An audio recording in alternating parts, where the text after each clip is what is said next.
성탄의 기쁨이 여러분과 또 여러분 가정 가운데 함께 하기를 다시 한번 주님의 이름으로 축복합니다. 한 아기로 인해서 한 여인의 인생이 180도 바뀌게 됩니다. 오늘 본문에 소개되는 이 마리아라는 여인이 그랬습니다. 천사 가브리엘로부터 너가 하나님의 은혜를 입어서 잉태하였고 아들을 낳을 것이라 라는 말을 듣습니다. 이 말을 들을 때 이 마리아는 약혼한 여인이었지만 꽃다운 처녀였습니다.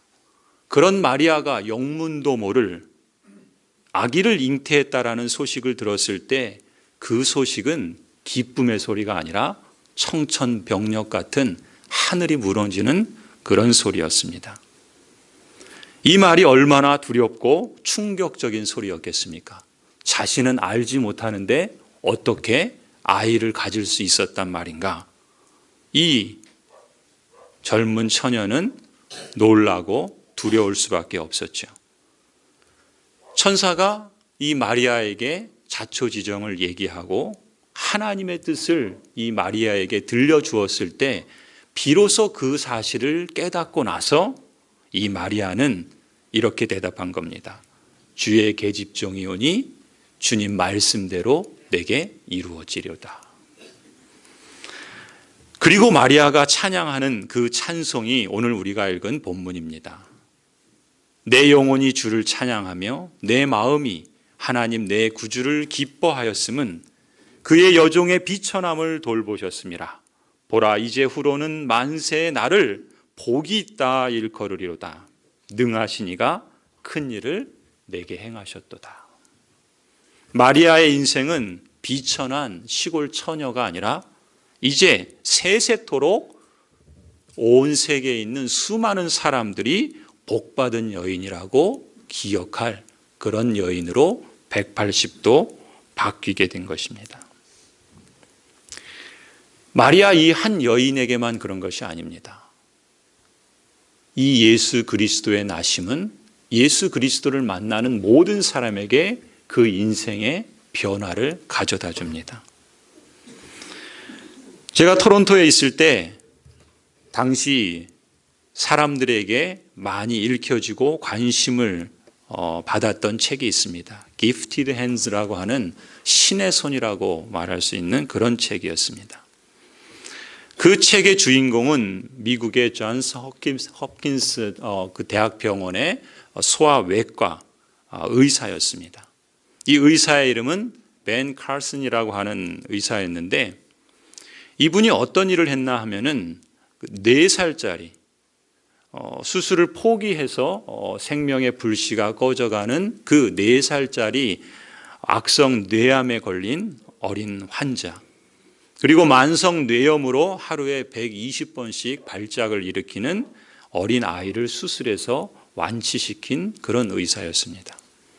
그리고 1987년에 세계에서 처음으로 머리가 태어날 때 머리가 붙은 그러한 쌍둥이가 있죠. 샴 쌍둥이라 그럽니다. 이 샴 쌍둥이를 분리하는데 그 수술을 성공한 의사가 바로 이 벤 칼슨이라고 하는 의사입니다. 그리고 나서 이 의사에게 신의 손이라는 별명을 붙였답니다. 그런데 이 벤 칼슨이라고 하는 이 의사는 사실 아버지 없이 자란 그런 소년이었습니다. 흑인이었어요.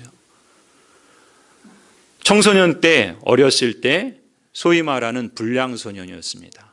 그래서 싸움을 인삼고 한마디로 문제아였습니다.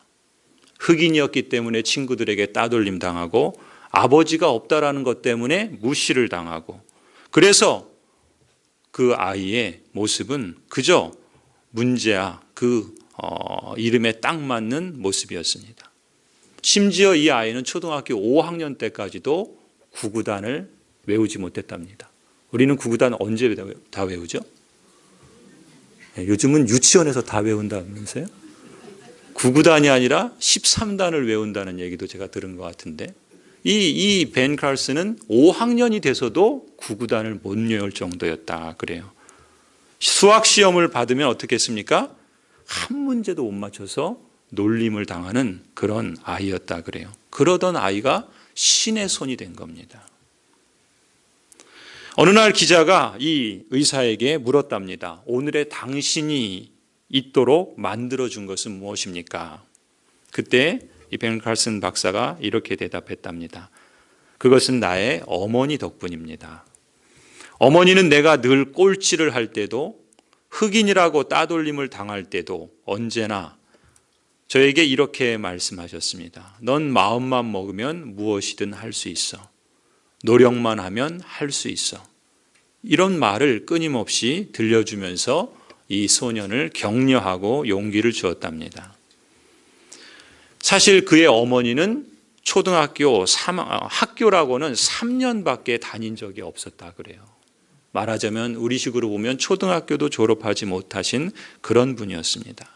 그런데 그 어머니는 자신의 삶이 그 모든 걸음마다 하나님께서 도와주신다라고 하는 신앙의 어머니였다 그래요.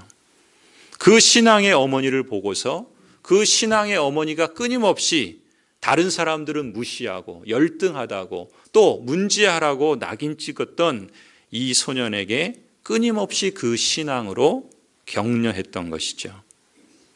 그리고 그 신앙을 가지고 이 어머니는 이 아들을 그렇게 용기를 주었다는 것입니다.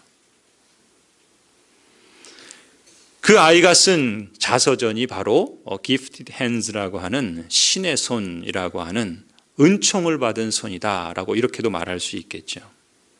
그래서 그 당시에 제가 이 책을 볼 때 그 당시에 미국에서 또 북미에서 청소년들에게 또 특히 이제 희망을 잃고 또 문제아라고 그렇게 여겨졌던 아이들의 인생에게도 큰 도전을 주고 또 격려가 되었던 그런 책이었고 그러한 인물이었습니다.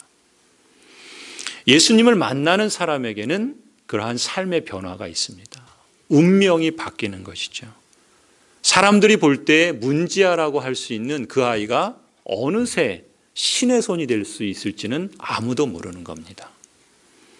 예수님을 만나서 그렇다면 꼭 이 벤 칼슨처럼 꼭 사회에서 성공적인 인물이 되어야지 그러면 그 사람은 가치 있는 사람인가? 꼭 그렇지는 않지요. 저는 예수 그리스도를 만난 것 자체가 그 인생에게는 가장 큰 변화요. 그것이 곧 성공이다. 그것이 복이다. 그렇게 믿습니다.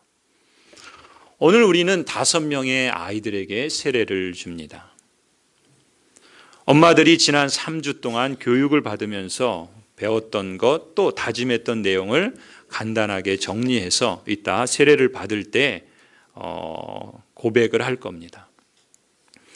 저는 이 아이들과 함께 그 엄마와 또 함께 교육을 하면서 이 아이들이 지금은 우리 눈에 보이는 모습이지만 그러나 이 아이들이 장차 어떤 모습으로 변화될지는 알 수 없죠.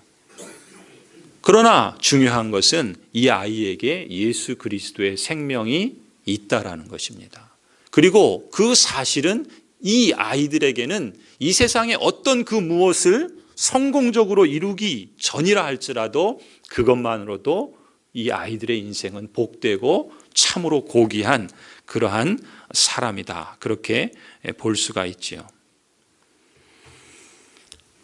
저 역시도 1985년 12월 25일 오늘과 같은 성탄절에 세례를 받았습니다. 그때는 제가 몇 차례에 걸쳐서 말씀드린 것처럼 철없는 치기로 경찰서에도 다녀왔던 그런 시기가 그렇게 멀지 않았던 때였습니다. 그런 저도 세례를 통해서 제 삶을 어떻게 살아야 할 것인가, 나는 누구인가, 그것을 그리스도 안에서 발견하게 되고 그래서 이제 앞으로 나의 삶을 어떻게 살아야 할지를 진지하게 생각할 수 있었던 계기가 되었습니다. 그것 자체가 저에게는 큰 복이었다 그렇게 믿습니다. 그래서 성탄절은 특별히 저의 경우는 유아 세례를 주는 그런 날로 잡습니다. 그래서 오늘도 우리가 유아 세례를 또 5 자녀들에게 또 베푸는 것이죠. 사실 5년 전 12월 25일 성탄절에도 저의 집례로 제 둘째 아들에게 유아 세례를 받고 나서 입교하는 그러한 예식을 가졌습니다. 같은 성탄절에 저의 아이가 이제 유아 세례를 이미 받았지만 이제 청소년이 되어서 자신의 입으로 그 신앙을 고백하는 것을 들을 때 참 기쁘고 감사했습니다. 그때 아이들 한 사람 한 사람 여러 아이가 입교를 했는데 그 아이들이 다 자기의 말로 신앙 고백을 적어서 주보에 실었던 것이 있습니다. 그 가운데 저희 아이가 적었던 내용 중에 이런 내용들이 있습니다. 목회자의 자녀로서 나는 태어나면서부터 교회에서 자랐습니다. 그리고 유아 세례도 받았습니다. 나는 교회에 다니면서 왜 교회에 가는지 질문해 본 적이 없습니다. 왜냐하면 이미 어려서부터 습관이 되었기 때문입니다. 그저 나는 재미있어서 친구들과 노는 게 좋아서 교회에 갔는데 이제 나는 더 이상 이런 이유만으로 교회에 가지 않습니다. 이제 나는 비록 여전히 부족하지만 예수 그리스도의 은혜로 구원받았음을 압니다. 이제 교회에 나가는 진정한 의미를 깨닫게 되었고 제 자신의 신앙을 고백하게 되었으며 이제 나의 길을 주님과 함께 계속해서 걸어가기를 원합니다. 제 안에서 역사하시는 분은 바로 성령 하나님이십니다. 그리고 오늘 이 시간까지 제 안에서 끊임없이 계속해서 역사하시는 분 또한 성령 하나님이십니다. 저는 오늘 유아 세례를 받는 우리 자녀들이 청소년이 되었을 때 자신의 고백으로 신앙을 고백하고 그래서 하나님의 자녀로서 기세당당하게 이 땅을 살아가는 그 날을 마음속에 그려봅니다. 예수를 만나는 것 그 자체가 인생의 변화고 그것이 가장 큰 복이라 저는 믿습니다. 왜냐하면 사망에서 생명으로 옮겼기 때문입니다.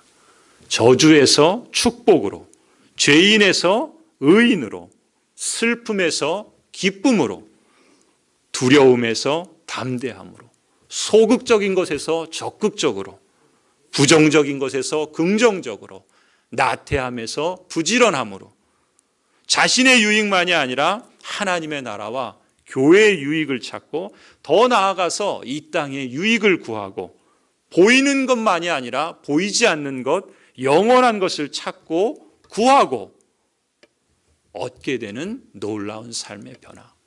이것이 바로 예수 그리스도를 만난 자의 복이라 말할 수 있죠. 성탄을 맞이하는 오늘 저와 여러분이 예수 그리스도의 나심을 축하하고 찬송하는 이유는 바로 여기에 있다 믿습니다. 예수 그리스도 자체가, 그리스도를 만난 것 자체가 우리의 인생에게는 가장 큰 놀라운 선물이기 때문에 그렇습니다.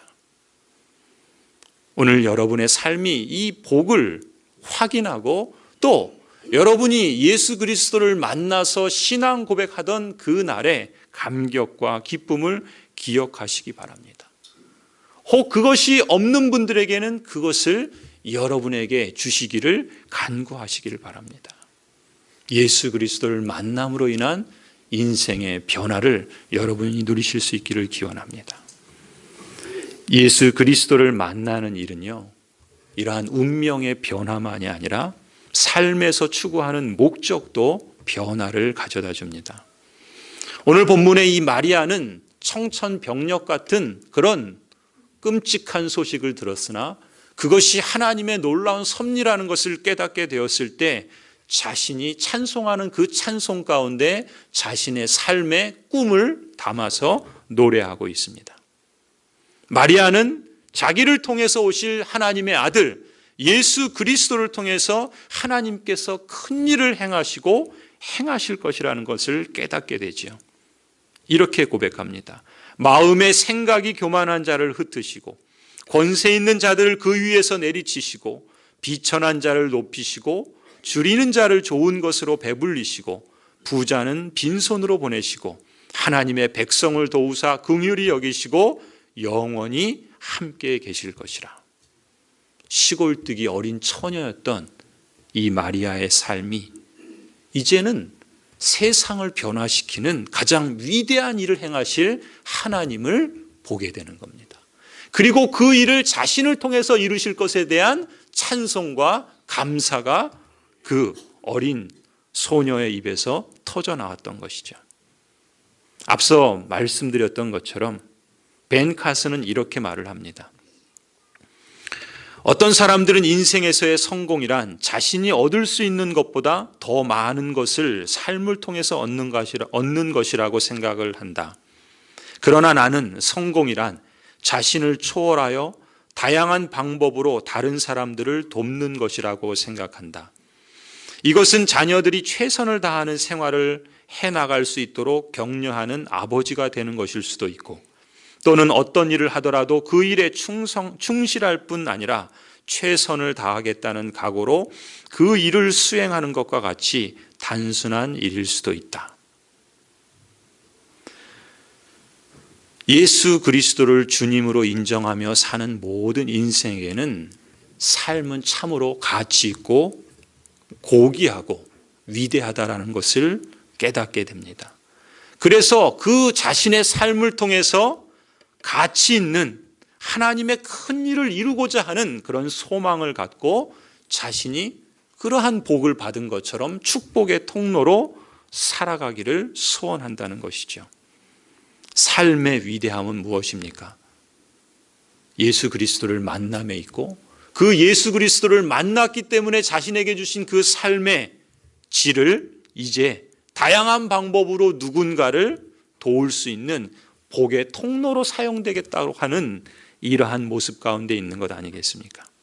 그 기쁨을 아는 사람이 바로 예수 그리스도의 사람들인 것이죠.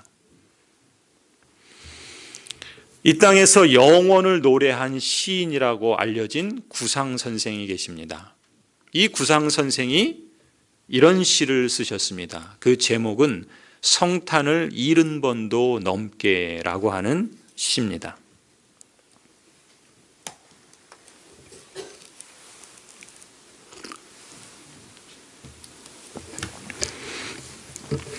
성탄을 70번도 넘게 맞이하고도 나의 아내는 권능의 주님만을 모시고 있어 저 베들레헴 말구유로 오신 그 무한한 당신의 사랑 앞에 양을 치던 목동들처럼 순수한 환희로 경배할 줄을 모르옵네. 성탄을 70번도 넘게 맞이하고도 나의 아내는 허영의 마귀들이 들끓고 있어 지극히 높은 데서는 주님께 영광, 땅에서는 마음이 좋은 사람들에게 평화, 그날 밤 천사들의 영원한 찬미와 축복에 귀먹어 지내고 있음네. 성탄을 70번도 넘게 맞이하고도 나의 아내는 안일의 짐승만이 살고 있어 헤로데 폭정 속 세상에 오셔 십자가로 당신을 완성하신 그 고난의 생애엔 외면하고 부활만을 탐내 바라고 있음네. 성탄을 70번도 넘게 맞이하여도 나 자신 거듭나지 않고선 누릴 수 없는 명절이요. 이 시를 읽으면서 저는 이 시인이 70이 넘는 그 생애를 살아가면서 매년 반복되는 이 성탄절에 자신의 삶을 다시 한번 돌아보면서 거룩한 열망을 갖는다라는 느낌을 가졌습니다. 일생 동안 예수 그리스도를 닮아가고자 하는 그러한 거룩한 열망, 그런 거룩한 열망을 이 시인을 통해서 발견하게 되는 것이죠. 성도 여러분, 여러분의 생애 동안 맞이했던 성탄의 횟수는 각기 다를 것입니다. 하지만 오늘 이제 여러분이 맞이하는 성탄, 그 성탄을 축하하는 이유는 동일하지요. 예수 그리스도께서 우리를 사망에서 생명으로 옮기셨고 변화시켰기 때문입니다. 죄인에서 하나님의 자녀로 우리를 변화시키셨습니다. 이것이 우리가 성탄을 축하하는 이유이지 않습니까? 또한 예수 그리스도는 그 만난 사람의 인생의 삶의 질을 바꾸어 주십니다. 삶의 가치를 변화시켜 주시는 것이죠. 일생 동안 예수 그리스도를 닮아가려는 거룩한 열망을 주십니다. 자신을 초월해서 다양한 방법으로 다른 사람을 돕고자 하는, 아니 예수 그리스도를 닮아서 살고자 하는 그러한 다양한 삶의 모습들을 갖게, 소원으로 갖게 하십니다. 그저 자신만의 유익이 아니라 하나님 나라를 위하여, 교회를 위하여, 그리고 이웃과 이 마을을 위하여 보이는 것이 아니라 그 보이지 않는 것, 이 세상에만 머무르는 것이 아니라 영원한 것을 구하면서 이루어 가고자 그 삶의 걸음을 살아가고 그렇게 인생을 값지게 하는 것이죠. 우리의 삶을 값지게 하신 예수 그리스도, 이제 저와 여러분의 인생을 통해서 하나님을 향해서 또 이웃을 향해서 이 땅에서의 여러분의 삶이, 예수 그리스도를 만난 우리들의 삶이 얼마나 고귀하고 값진가를 여러분 누리실 수 있기를 바랍니다. 그리고 그 고백이 여러분의 그 찬송으로 표현되고, 그리고 그것을 여러분의 삶으로 증명해 나가시면서 여러분을 통하여 예수 그리스도의 그 생명이 가까이에 있는 사람, 또 이웃, 그리고 이 땅의 누군가에게 확산될 수 있도록 축복의 통로가 되기로 다짐할 수 있기를 바랍니다. 이번 성탄이 10번째이든, 이번 성탄이 20번째이든, 이번 성탄이 50번째이든 혹 80번째이든 일생 동안 예수 그리스도를 닮아가려는 거룩한 열망을 새롭게 하시는 그러한 복된 성탄이 되기를 주님의 이름으로 간절히 축원합니다.